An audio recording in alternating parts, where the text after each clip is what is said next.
You are just here eating my son's money. I need you to pack your things and leave my house, you barren woman. This is a story of a woman who carried shame for 10 years. Shame that was never hers. And the man who watched her cry, knowing the truth all along. When Blessing married Femi at 22 years old, her whole village celebrated.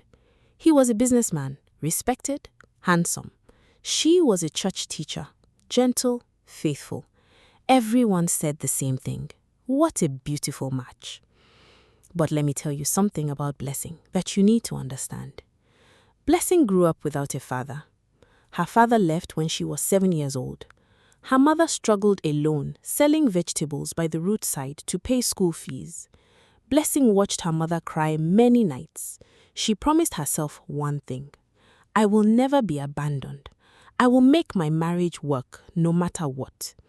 That promise became her prison. On her wedding night, Blessing's mother held her hands and whispered something. A blessing, but also a warning.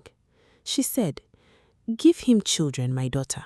That is your crown. Without children, a woman is nothing in this family." Blessing smiled. She didn't know those words would become a curse she would wear for 10 long years. Year 1 passed. No pregnancy. Blessing was not worried.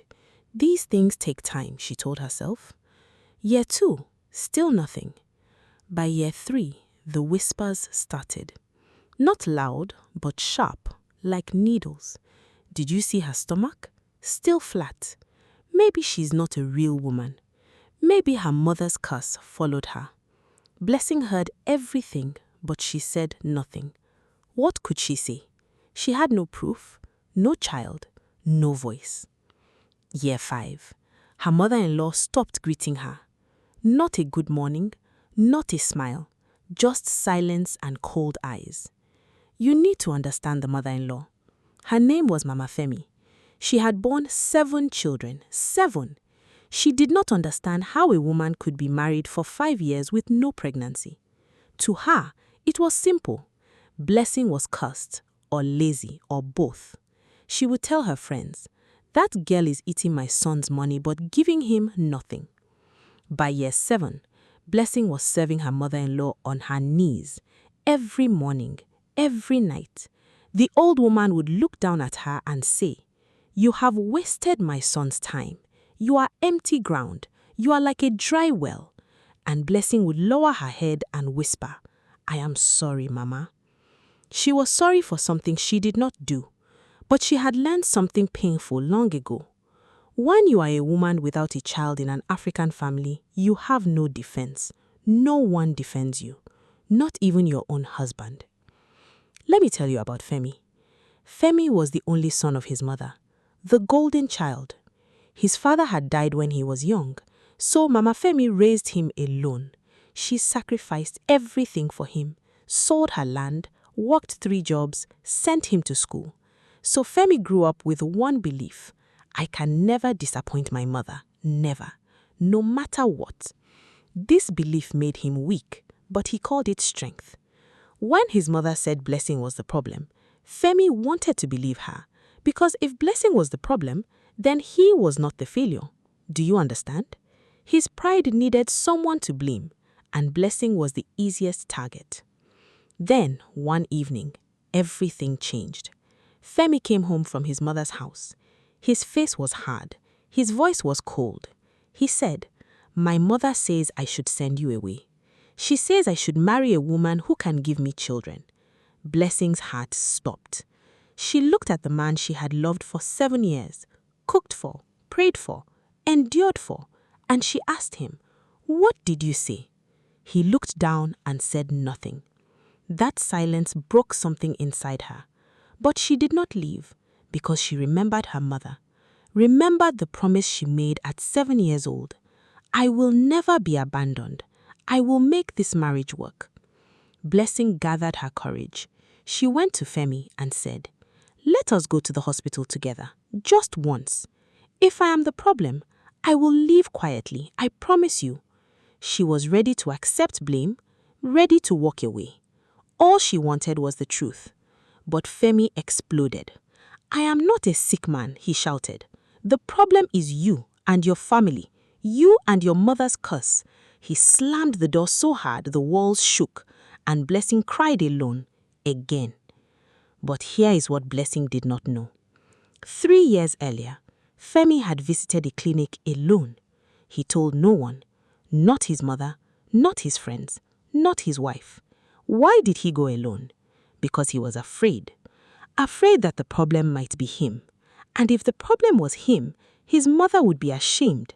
The village would laugh. He would lose his name. So he went in secret. The doctor ran tests.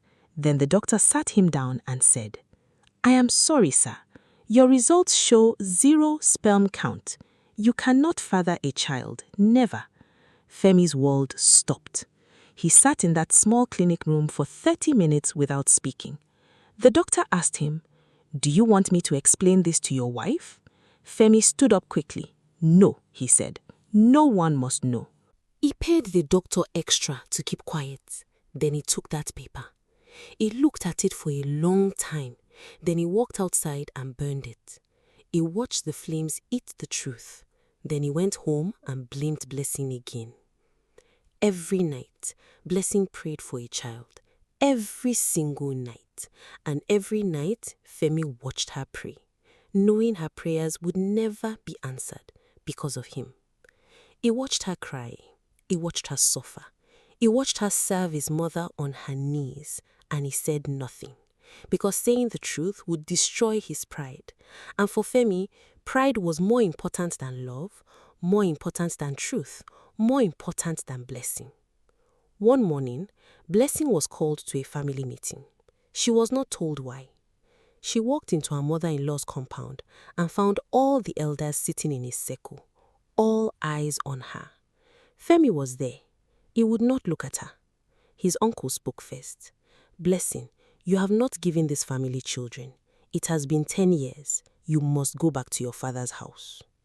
Blessing's legs felt weak. 10 years. 10 years of cooking, 10 years of cleaning, 10 years of kneeling, 10 years of tears, and this was her reward. She turned to Femi, her husband, the man she had shared a bed with for a decade, the man she had defended to her own family, the man she had loved. She said, "Femi, do you have anything to say to me? Anything at all?" He looked at the ground and said nothing. That evening, Blessing packed one small bag, just one. She walked out of that house, past the neighbors who whispered, past the church where they married, past 10 years of her life, and she left with nothing but shame that was never hers. Her mother came to meet her at her father's house. Her mother cried, but Blessing did not cry. She told her mother, "You survived abandonment, so will I." 6 months later, Femi married again, a younger woman, beautiful, fertile, they said. The village celebrated. Finally, they said, he will have children. Finally, Mama Femi said, I will hold my grandchild. But 2 years passed, no pregnancy. The new wife, whose name was Ife, began to worry. Ife was different from Blessing. Ife grew up watching her mother run a small business. Her mother taught her, a woman must think, a woman must plan, a woman must not wait for a man to save her. Ife remembered the stories about Blessing, how Blessing had begged Femi to go to the hospital, how he had refused every time, how he had shouted and slammed doors. Ife was smarter. She did not beg. She watched, she waited, she planned. One night, Femi woke up to urinate. He was sleeping. He used the toilet, went back to bed, and forgot to flush. A few minutes later, Ife went to use the same toilet. When she lifted the lid, she saw it. He had not flushed. She stopped. An idea came to her. Blessing had begged. He refused. She asked nicely. He shouted.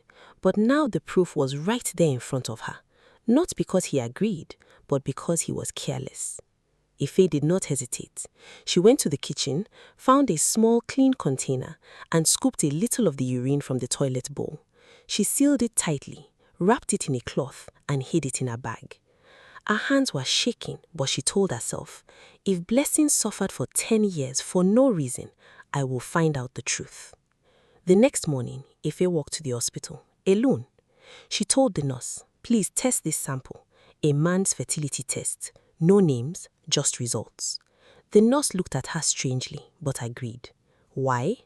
Because the nurse was a woman, and women understand. 3 days later, Ife returned to the hospital. The doctor called her into a small room.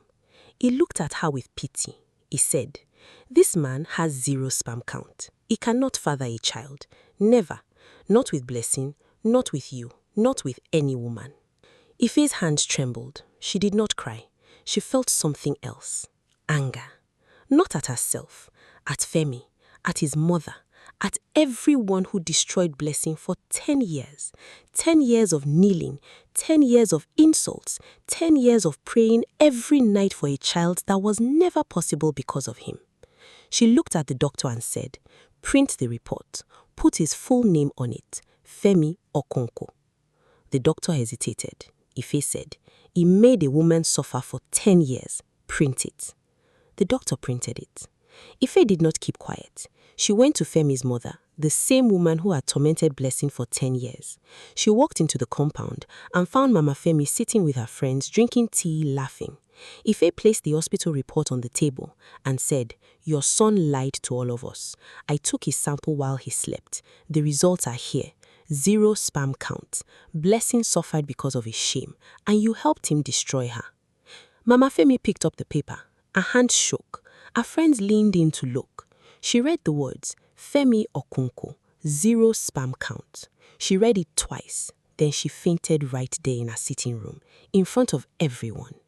The news spread like wildfire throughout the village. Within 1 week, everyone knew. Femi, the proud businessman, the golden son, the man who sent his first wife away for being barren, he was the barren one all along. Femi's business partner stopped calling, his friends stopped visiting, the church stopped inviting him to give offerings. He would walk down the road and hear people whisper, "There goes the empty man. There goes the one who blamed his wife for his own shame." One night, Femi packed a bag. He left in the middle of the night. No one knows where he went. His mother refuses to speak his name. The shame was too heavy. His second wife, Ife, divorced him within a month. She took the hospital report to court and the marriage was annulled. And Blessing? Today, Blessing is married to a kind man. His name is Chuka. He's not rich, he's not famous. But when Blessing suggested they go to the hospital together, Chuka said, "Of course, we're a team. We face everything together." They went together, they did tests together, they got results together. And today, Blessing holds her own twins in her arms, a boy and a girl. Her mother came to visit. Her mother looked at the twins. Then her mother looked at Blessing and said, "My daughter, you are free. The shame was never yours to carry."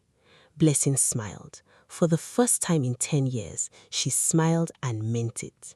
Sometimes the loudest accusations hide the deepest shame. Sometimes the person pointing fingers is the one holding the biggest secret. Sometimes the woman kneeling and crying is the strongest person in the room. If you are carrying blame that is not yours, wait. The truth has legs, it will arrive. And when it does, it will bow to no one. Ife did not wait for Femi to change. She took action. Blessing did not wait for justice. She rebuilt her life. And in the end, karma did not shout. Karma simply revealed what was hidden all along. Thank you for listening to Blessing's story. If you believe that no woman should carry a man's shame, share this story. If you have ever been blamed for something you did not do, remember your season is coming. And remember, Femi thought he was protecting his pride, but pride that destroys another person is not strength, it is weakness wearing a mask. If you enjoyed this story, please like, share, and follow for more African tales.